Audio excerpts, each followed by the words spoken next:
Bienvenue sur Africa 24 pour cette nouvelle édition du QG Weekend. Voici les titres. Depuis que le Cameroun s'est engagé dans la lutte contre Boko Haram, 70 militaires ont perdu la vie. Ce vendredi, la nation a rendu hommage à 6 d'entre eux.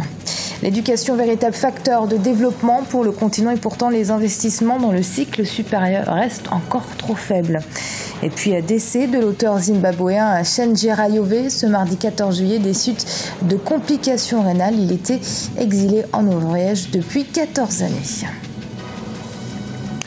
Mais tout d'abord, très bonne nouvelle pour Paul-Éric Kingwé, l'ancien maire de la commune de Njombe-Panja au Cameroun, a été remis en liberté après 7 ans de détention. Il était accusé par la justice de son pays d'être l'un des instigateurs des violentes émeutes de 2008. Il était également accusé d'avoir détourné plus de 4,5 millions de francs CFA. Pour cela, il avait été condamné à la prison à perpétuité. Près de 8 ans après coup de théâtre, la Cour suprême a finalement annulé son jugement. Hommage militaire pour 6 soldats camerounais morts en service commandé. Ils viennent porter à 70 les pertes subies par l'armée camerounaise dans la lutte contre Boko Haram. La bravoure de ces hommes morts au combat a été saluée par la hiérarchie militaire dans une cérémonie pleine d'émotions. Notre correspondant Narcisse Doumbé y était, voyez son reportage. Le Cameroun rend hommage à ces valeureux soldats morts au combat. Ce vendredi, la cour d'honneur de la brigade du quartier général à Yaoundé a servi de cadre aux adieux de la nation à 6 militaires victimes des attaques terroristes de Boko Haram. Privés du droit de poursuite sur le sol nigérian dans cette lutte contre cette secte djihadiste qui se réclame de l'État islamique, la mission des forces de défense camerounaises se limite à la protection de l'intégrité du territoire national. Une tâche dont elle s'acquitte avec bravoure selon les autorités. Nos compatriotes doivent être fiers de leur armée, qui à ce jour s'est défendue valablement, a défendu, n'est-ce pas, notre territoire et n'a concédé aucun millimètre carré à l'ennemi. La guerre continue, c'est vrai. La menace est encore là. Mais en exécution des hautes directives de M. le Président de la République, les forces de défense sont engagées à aller jusqu'au bout. Le 12 juillet dernier, Boko Haram a perpétré ses 2 premiers attentats suicides en terre camerounaise. Ces attaques, qui ont fait 13 morts au marché de Fotokol dans la région de l'extrême nord, marquent un changement de mode opératoire de la part de la bande à Chekaou. Nous devons cultiver la vigilance. Nous devons... et vous voyez que la menace a changé de forme. Nous en sommes maintenant à la commission d'actes terroristes de type kamikaze. Chaque Camerounais doit être vigilant et, le moment venu, signaler les comportements suspects. Et de cette manière, nous sommes sûrs que nous allons vaincre définitivement le groupe terroriste Boko Haram. Afin d'offrir des obsèques dignes à ces soldats tombés au front, le chef de l'État a octroyé 20 millions de francs CFA à ces 6 familles, soit 4 millions pour chacune des familles des 2 sous-officiers et 3 millions pour celles des militaires de rang. Avec ces 6 corps, les pertes dans les rangs de l'armée camerounaise s'élèvent désormais depuis le début du conflit à 70 morts.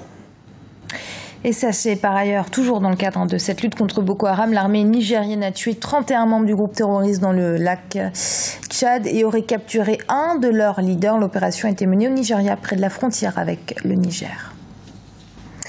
L'ex-chef de la junte militaire au pouvoir en Guinée a reconnu sa responsabilité morale dans les massacres du 28 septembre 2009 au stade de Conakry, la capitale. Moussa Dadis Camara rejette cependant toute responsabilité pénale dans cette affaire qui a coûté la vie, nous le rappelons, à plus de 150 personnes. C'était lors d'un rassemblement des partis d'opposition. Emmanuel Milimono. Le capitaine Moussa Dadis Camara reconnaît sa responsabilité morale dans les massacres de 150 militants de l'opposition le 28 septembre 2009 au stade de Conakry. L'ex-chef de la junte militaire nie cependant une quelconque responsabilité pénale dans cette affaire. Inculpé le 8 juillet 2015 pour complicité d'assassinat, séquestration, viol, coups et blessures, le capitaine a nié les faits qui lui sont reprochés par les juges. Certains observateurs rappellent que cette inculpation n'entame en rien les ambitions présidentielles de Moussa Dadis Camara en octobre prochain. L'inculpation de Dadis est une avancée pour la justice dans ce dossier. Il faut rappeler quelque chose. Ça ne veut pas dire qu'il ne peut pas être président et il ne peut pas se présenter. Il peut se présenter puisqu'il n'y a pas eu un procès. Aujourd'hui, jusqu'à présent, il bénéficie d'une présomption d'innocence. Je crois qu'il faut laisser le temps à la justice guinéenne de jouer son rôle. Au sein de son parti, les Forces patriotiques pour la démocratie et le développement FPDD, cette nouvelle évolution dans l'affaire du 28 septembre est reçue avec sérénité. Sa candidature reste maintenue jusqu'à la tenue d'un procès qu'il souhaite juste et équitable. À partir du moment où, à l'époque des faits, le président de notre parti était le président de la République, chef de l'État, commandant en chef des forces armées. Donc, face à une telle situation, il doit en principe être entendu. Cela ne joue nullement sur sa candidature. Nous avons accueilli la nouvelle avec beaucoup de sérénité et nous savons très bien que nous irons aux élections. Plusieurs hauts gradés de l'armée guinéenne ont été inculpés dans ce dossier qui fait débat à Conakry. Environ 400 victimes ont aussi été auditionnées par la justice guinéenne. Les associations des victimes et les organisations de défense des droits de l'homme s'activent pour la tenue d'un procès qui sera à même de punir les auteurs de ces crimes, qualifiés de crimes contre l'humanité par une enquête internationale. Et coup d'envoi ce samedi 18 juillet de l'opération Africa Green Challenge, une initiative de Christine Kelly, désignée marraine des Jeux africains 2015 à Brazzaville, et qui consiste à sensibiliser la population à la sauvegarde de la planète. Dans ce cadre-là, ce samedi aura lieu à Brazzaville, au cœur du bassin du Congo, deuxième poumon de la planète, la plantation de plus de 3000 arbres en présence de nombreux champions sportifs, de chanteurs, de comédiens ou encore de journalistes. L'éducation, un défi majeur pour le continent. Si les niveaux primaires et secondaires font l'objet d'investissements de la part des États, le niveau supérieur est considéré par de nombreux observateurs comme le parent pauvre du système éducatif. Preuve en est avec ces milliers de jeunes qui quittent chaque année le continent pour se former à l'étranger. Deo Gracias Clodo. En Afrique, l'éducation reste l'un des moteurs de la croissance économique et du développement humain. Mais malheureusement, malgré les efforts consentis, le taux d'accès notamment à l'enseignement supérieur demeure inférieur à 10% contre plus de 75% dans les pays occidentaux. Il y a donc urgence à faciliter cet accès, mais pas seulement. Le défi est également d'assurer une éducation de qualité aux jeunes, obligés souvent de quitter le continent pour aller étudier à l'étranger. L'Afrique a cette particularité d'avoir une population jeune. Si cette population peut être éduquée, ça lui ouvre en tout cas la possibilité d'accéder à beaucoup d'opportunités. D'après le classement de Shanghai, sur les 500 premières universités dans le monde, il n'y en a que 5 qui sont en Afrique. Si vraiment on se focalise sur l'objectif principal de l'éducation, qui est vraiment de former les gens à la vie et leur offrir l'opportunité après de trouver un travail, c'est important d'aller vers les meilleures institutions. La migration scolaire africaine de manière générale est la plus importante au monde.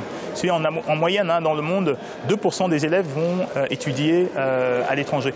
En Afrique, la moyenne est de 6%. Donc il y a vraiment une aspiration très forte des élèves en Afrique à aller vers les meilleures universités.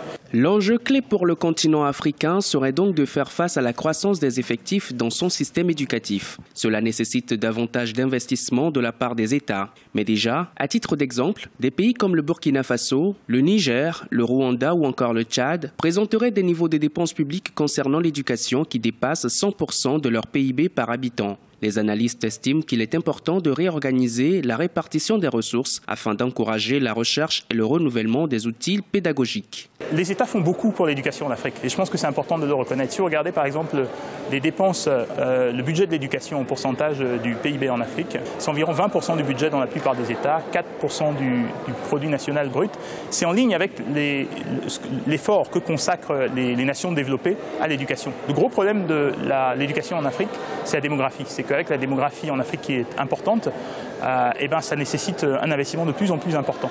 L'éducation est une priorité dans le cadre des efforts de développement. Elle est inscrite dans les futurs objectifs de développement durable qui seront adoptés en septembre 2015 à New York. Assurer une éducation équitable, inclusive et de qualité d'ici à 2030, ce sera donc l'un des défis majeurs des États africains qui, pour le moment, subissent encore les conséquences négatives du manque de ressources financières. L'auteur zimbabwéen Chenjera Yove est décédé ce mardi 14 juillet à l'âge de 59 ans. Exilé en Norvège depuis 14 ans, l'homme s'était fait connaître dans les années 80 à travers ses premiers recueils de poèmes et son premier roman Bones, internationalement acclamé. Poète, romancier, nouvelliste et homme de théâtre, il a su marquer la littérature anglophone. Emmanuel Milimono. Le célèbre écrivain zimbabwéen Chenjera Yove s'est éteint des suites de complications rénales. Il vivait en Norvège en exil depuis 14 ans. Décédé à l'âge de 59 ans, l'auteur a effectué un bref séjour à Paris où il a été accueilli en 2001 par le Parlement international des écrivains. Ses critiques acerbes envers le président Robert Mugabe et son gouvernement l'ont contraint à quitter le pays pour pouvoir mieux s'exprimer. Sa disparition constitue un coup dur pour le monde littéraire. Il a gardé un contact très authentique avec sa langue et vivait cette authenticité dans son âme. Il s'exprimait sur des questions qui touchent réellement les Zimbabwéens et qui faisaient partie de leur quotidien. C'est un écrivain qui a compris les luttes des citoyens ordinaires et écrit avec originalité et compassion. L'exil fut une expérience douloureuse pour cet écrivain sensible qui s'inspirait notamment de la mythologie de son pays, en particulier dans les riches traditions de sa communauté, les Shona. Tchenjerai a publié 4 romans parmi lesquels Bones, primé en 1988. Il est également auteur de plusieurs recueils de poésie et d'essais. Il a inspiré de nombreux écrivains et artistes par son courage et son ouverture. Je pense qu'il est important que nous nous engagions pour la nation, quelles que soient les difficultés, pour guérir ces maux. Je pense que la méthode Tchenjerai vis-à-vis des sujets difficiles est une source d'inspiration. On peut s'en servir pour valoriser notre lutte pour des choses dont nous ne sommes pas si fiers dans notre histoire. Tchenjerai Ove a écrit dans l'un de ses recueils qu'il n'avait jamais imaginé quitter un jour son pays.